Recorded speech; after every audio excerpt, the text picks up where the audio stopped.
हर हर महादेव। हमारी चैनल में आपका बहुत बहुत स्वागत है। जैसा कि मैंने आज टाइटल में डाला है कि ट्विन फ्लेम को बद्दुआ क्यों नहीं देनी चाहिए, यानी कि ट्विन फ्लेम को अगर हम कर्स करते हैं तो हमारे साथ क्या होता है। तो आज का पूरा वीडियो मैं इसको डिटेल में आपके साथ शेयर करूँगी। अगर आप ये जानना चाहते हैं कि ट्विन फ्लेम को बद्दुआ देने से क्या होता है तो आप इस वीडियो को अंत तक ज़रूर देखें। तो चलिए शुरू करते हैं।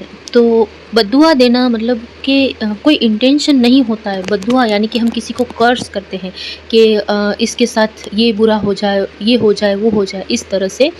तो पहले तो बद्दुआ दो तरह से होती है, एक इंटेंशनली और एक अनइंटेंशनली। तो इंटेंशनली कैसी होती है बद्दुआ, कि हमें पता है कि हम इसको बद्दुआ दे रहे हैं और वो मतलब एक वर्ड्स के थ्रू होती है कि जैसे अगर हमारे साथ किसी ने बुरा किया है, हमारा दिल तोड़ा है या हमें कुछ भी कहा है, तो हम उसके बदले में हम उसको ये बोलते हैं कि आपके साथ भी ऐसा होगा, भगवान आपके साथ ऐसा करेंगे, या आपके साथ भी ये इस तरह से बुरा होगा, या कुछ भी इस तरह से हम एक तरह से बद्दुआ दे देते हैं, यानी कि एक श्राप होता है।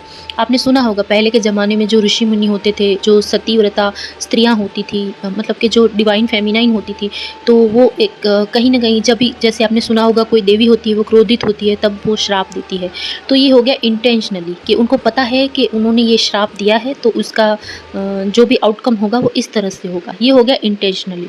तो इसके अगर मैं एग्ज़ाम्पल दूँ तो जैसे कि अगर किसी को पता है तो अच्छा है, नहीं पता है तो मैं बता दूँ कि जैसे कि गांधारी है महाभारत में, जो धृतराष्ट्र की पत्नी है, जब उसके 100 बेटे मर जाते हैं जो महाभारत के युद्ध में, तो कौरवों के डेथ के बाद वो इतना गुस्से में या क्रोध में या पीड़ा में, तकलीफ़ में उन्होंने स्वयं भगवान श्री कृष्ण को श्राप दे दिया कि उनकी जो द्वारिका है वो पूरी तरह से ख़त्म हो जाएगी।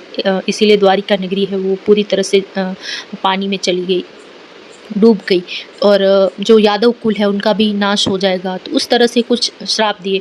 बाद में भले उन्होंने अपने दिए हुए श्राप के लिए उनको मतलब पश्चाताप हुआ, लेकिन फिर वो कुछ नहीं हो सकता, क्योंकि एक बार जो वर्ड के थ्रू चीज़ चली गई तो उसका तो इफ़ेक्ट होना ही है।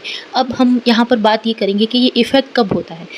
तो ये इफ़ेक्ट हर किसी के नहीं होता है कि कोई भी ऐरा-गैरा, मतलब कोई भी इंसान चलते-फिरते कुछ बोल रहा है तो वो सच हो रहा है, नहीं, ऐसा नहीं है। ये चीज़ें सिर्फ़ उन्हीं लोगों के मुँह से निकलती है तब सच होती है जिनकी वाक शुद्धि हो चुकी है, यानी कि जिनका थ्रोट चक्र पूरी तरह से एक्टिवेट और पूरी तरह से बैलेंस होता है, और एक उनको कुछ सिद्धियाँ प्राप्त होती हैं। जैसे हम इनोवॉक करते हैं, हम अपनी चेतना को ऊपर उठाते हैं, तो एक जब जो देवी होती है, मतलब जिनमें देवी शक्तियाँ होती हैं, जिनका जो थ्रोट चक्र है वो पूरी तरह से सिद्ध हो चुका होता है, तो उनके मुँह से जो भी बात निकलती है वो सच हो जाती है। इसको हम वाक शुद्धि बोलते हैं।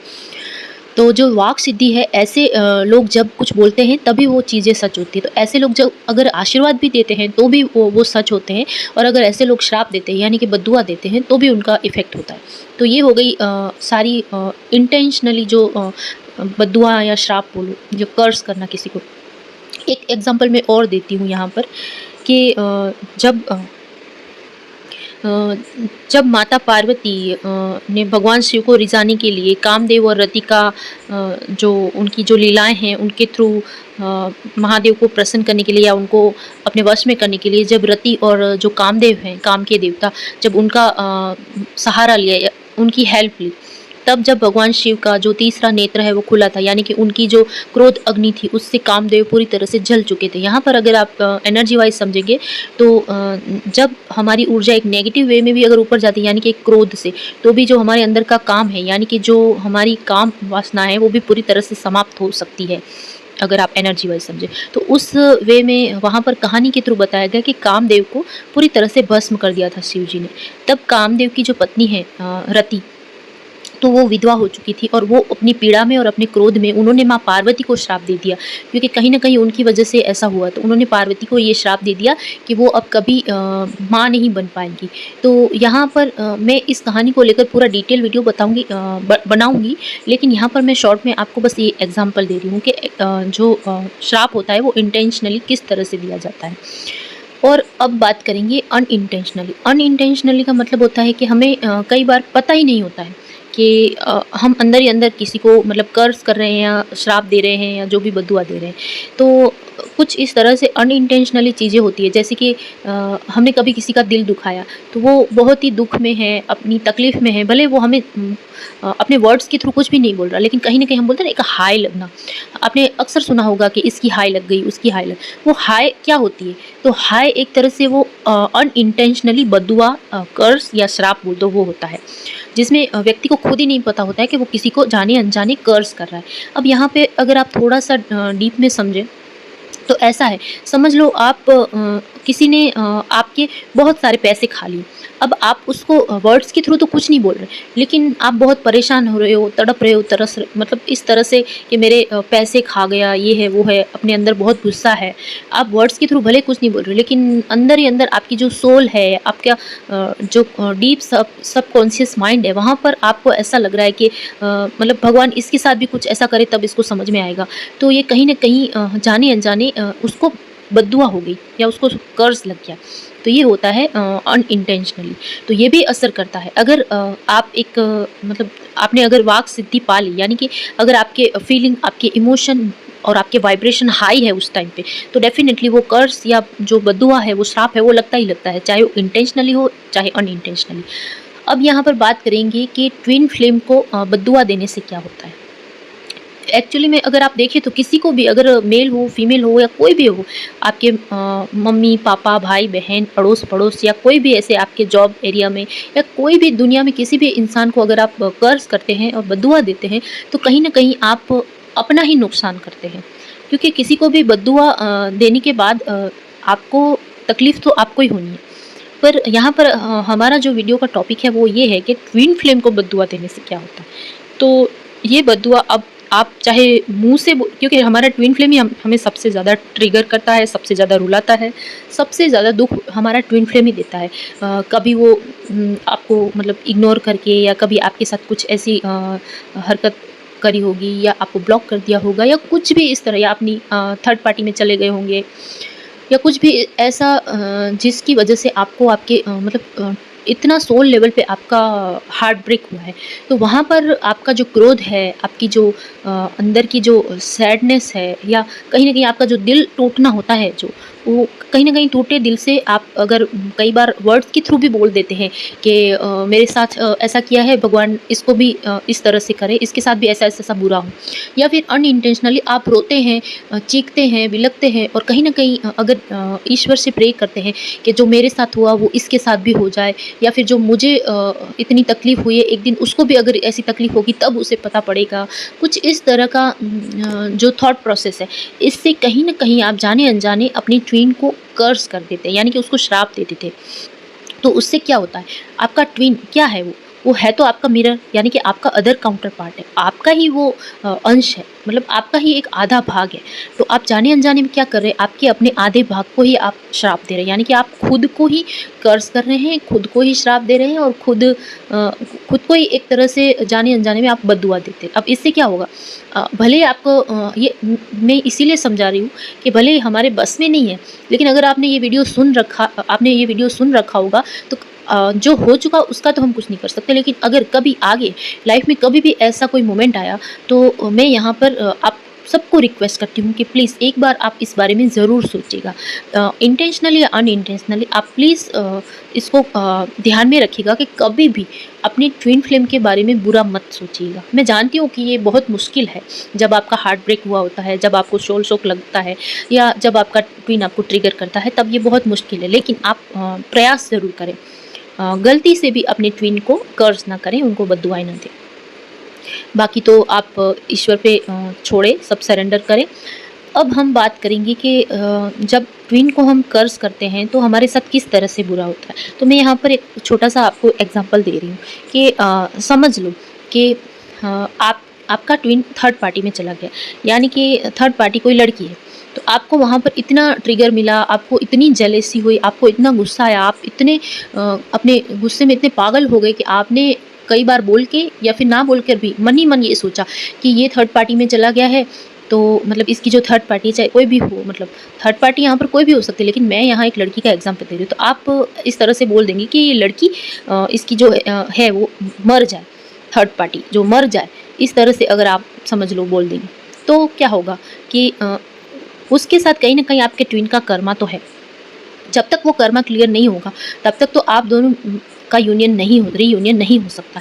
अब आपने ये कर्ज़ कर दिया, तो कहीं न कहीं वो इस पे इफ़ेक्ट हो गया, तो समझ लो अगर उसकी जो थर्ड पार्टी है वो बाय चांस अगर मर गई या उसको कुछ नुकसान हो गया, तो जो उनका जो कार्मिक साइकिल है उसके साथ वो बहुत लंबा हो जाएगा। तो कहीं न कहीं ये आपका जो रीयूनियन है वो डिले हो जाएगा। तो अब ये कर्ज़ और जो ये श्राप है ये किसको लगा? आपको ही लगा।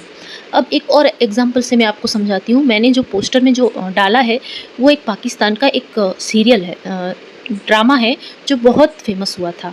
मैंने इसको पूरा नहीं देखा है, लेकिन हाँ, मुझे इसकी थोड़ी-थोड़ी स्टोरी पता है। हो सकता है आप में से किसी ने देखा भी हो।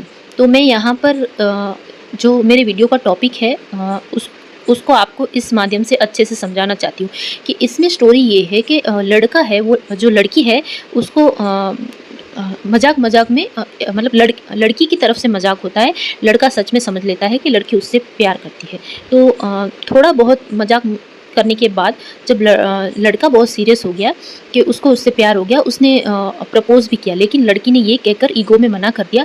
कहीं वहाँ पर जो लड़की है ना वो मैस्कुलिन एनर्जी में, यानी कि जो एक मेल वाली होती है ना, इगोइस्ट पर्सन, उस तरह की वो लड़की कहती है कि मैं तो इतनी अमीर हूँ और मतलब तुमने ये सोच भी कैसे लिया, मेरी तरफ से तो सिर्फ मजाक था और मैं क्या करूँगी तुम्हारे प्यार का। अगर तुम्हें मुझसे प्यार करना है तो तुम्हें बहुत सारी दौलत और शोहरत होनी चाहिए तुम्हारे पास, और मेरी तो वैसे भी मतलब सगाई हो चुकी है और शादी भी होने वाली है, तो तुम मुझे भूल जाओ और इस ड्रामे को ख़त्म करो। अब लड़का उस टाइम क्या होता है, उस लड़के का दिल टूट जाता है। तो वहाँ पर वो इतना पेन में आकर उसने उस लड़की को कर्ज कर दिया, यानी कि श्राप दे दिया, एक तरह से बोलकर भी और अपने दिल से, कि जैसा मेरे साथ बुरा हुआ है एक दिन तुम्हारे साथ भी ऐसा हो, और भगवान करे कुछ ऐसा हो कि तुम्हारा भी दिल टूट जाए।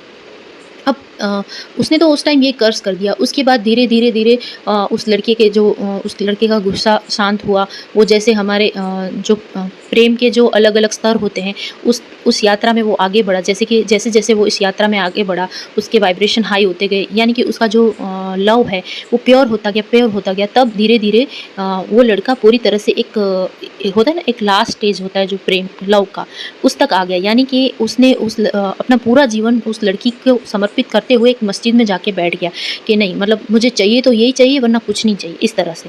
अब वहाँ पर वो लड़की है, उसकी जो जिसके साथ शादी हुई थी, उस लड़के का एक्सीडेंट हो जाता है, यानी कि जिस दिन उसकी शादी हुई थी उसी दिन वो लड़का मर जाता है। तो इस तरह से उस लड़की को समझ में आता है कि उसकी बद्दुआ लग गई उसके, और वो उसको इतना पेन हुआ कि सच में उस लड़के की इतनी बद्दुआ उसे लग गई। और फिर वो उसी मतलब दर्द में वो जी रही है वो लड़की। एक तरफ तो उसको ये तकलीफ़ है कि उसकी शादी के दिन ही उसका पति मर गया, और दूसरी तरफ कि जो लड़का उससे प्यार करता है वो चाहकर भी मतलब उसकी नहीं हो सकती है। तो कुछ इस तरह से कॉम्प्लिकेशन जो सिचुएशन थी उसके बीच में क्या हुआ कि जब लास्ट में सारे घरवाले मान जाते हैं, जब फाइनली लड़के ने पूरा ईश्वर को सरेंडर करके जब उसने अपनी जो एक होती है ना इबादत वाली स्टेज वो भी पार कर ली, तब हुआ क्या कि फाइनली इन दोनों का रीयूनियन तो हुआ, लेकिन इनका रीयूनियन कितना डिले हो गया कि जो लड़की की आत्मा है वो पूरी तरह से कहीं न कहीं थक चुकी थी, मतलब इस तरह से कि वो अब और इंतज़ार नहीं कर सकता कि वो लड़की मतलब उसको मिले। सरेंडर तो उसने कर दिया था, मतलब इतना सोल लेवल पर उसने सरेंडर कर दिया, लेकिन कहीं न कहीं उसके दिल में एक रिग्रेट भी रह गया कि इसने इसको बद्दुआ क्यों दी। और कहीं न कहीं उसका इंतज़ार इतना लंबा हो चुका था कि उसकी सोल पूरी तरह से थक चुकी थी। तो जब वो लड़की उससे मिलने आई ना, उससे कुछ ही 1-2 सेकंड पहले ही वो लड़का मर चुका था, मतलब इस तरह से। और उसको देख के वो लड़की भी मर गई, क्योंकि दोनों हैं तो एक ही सोल के पार्ट, हैं तो दोनों ट्विन फ्लेम।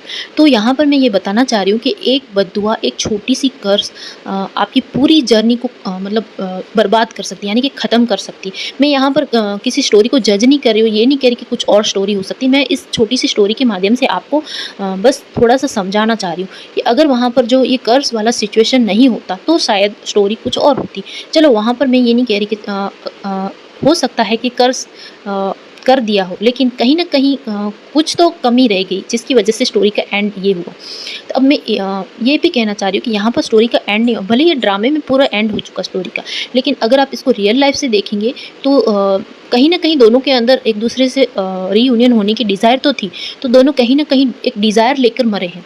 तो हो सकता है उनका नेक्स्ट बर्थ हो, तो अब उनको पूरी जर्नी नेक्स्ट बर्थ में कंप्लीट करनी होगी। तो इस तरह से कहीं न कहीं तो जो कर्स दिया गया था उसकी वजह से जर्नी डिले तो हुई। फिर भी मैं बस इतना छोटा-सा एग्ज़ाम्पल देके आपको बस समझाना चाह रही हूँ कि आपका एक छोटा-सा कर्ज़ किस तरह से खुद आपकी जर्नी को पूरी तरह से डिस्ट्रॉय कर सकता है।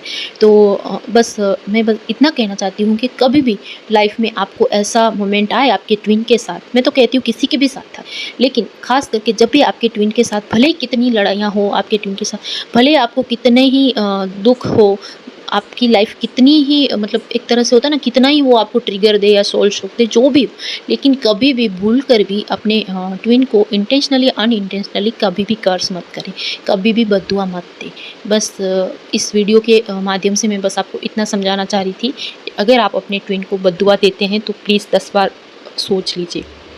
मैं ये जानती हूँ कि कोई भी जानबूझकर नहीं करता, लेकिन जितना मैंने समझाया उस हिसाब से आपको थोड़ा तो समझ में आया होगा। तो मुझे उम्मीद है कि आगे कभी भी ऐसा मोमेंट आएगा तो एटलीस्ट जिन लोगों ने ये वीडियो सुना होगा वो तो समझ चुके होंगे, और वो इस मतलब ऐसा कोई कदम उठाने से पहले ज़रूर एक बार सोचेंगे। और तब मैं यहाँ पर ये भी बताना चाह रही, अब ऐसा मोमेंट आए और जब अंदर से दुआ निकल रही हो तो क्या करें। तो सबसे पहले तो आपको डीप ब्रीथ करनी है और खुद अपने आप को है ना लव वाइब्रेशन देना है, यानी कि खुद स्वयं को अपने आप को थोड़ा काम डाउन करने के लिए खुद से ही मतलब खुद को लव वाइब्रेशन भेजना है। आपको सिंपली ये बोलना है कि जो भी हुआ वो हमारे कर्मा थे और हम इसको कंप्लीट करेंगे। ईश्वर हमारे साथ है, वो हमारे साथ कभी गलत नहीं कर सकता। जो भी हो रहा है वो हमारे कर्मा है, हम इसको एक्सेप्ट करते हैं और यूनिवर्स को पूरी तरह से ईश्वर को सरेंडर करते हैं। बस इतना करके आपको, अगर जब बद्दुआ देने का मोमेंट आ रहा हो तब आपको सिंपली अपने आप को डिवाइन को सरेंडर करना है कि मेरे अंदर जो भी अभी क्रोध आ रहा है या जो कर्स करने की जो फीलिंग्स हैं या थॉट्स आ रहे हैं, मैं डिवाइन पूरी तरह से ये आपको समर्पित करती हूँ। तो वो खुद उसको भगवान खुद ही उसको लव वाइब्रेशन में कन्वर्ट कर देंगे। तो आप इतना तो कर ही सकते हैं। और अगर आप जो मैंने आपको स्टोरी शेयर करी है, अगर वो देखना चाह रहे हैं या समझना चाह रहे हैं तो मैंने उसका लिंक भी डिस्क्रिप्शन में डाल दिया है। उम्मीद है कि आपको ये वीडियो पसंद आया होगा। और पूरा वीडियो देखने के लिए धन्यवाद।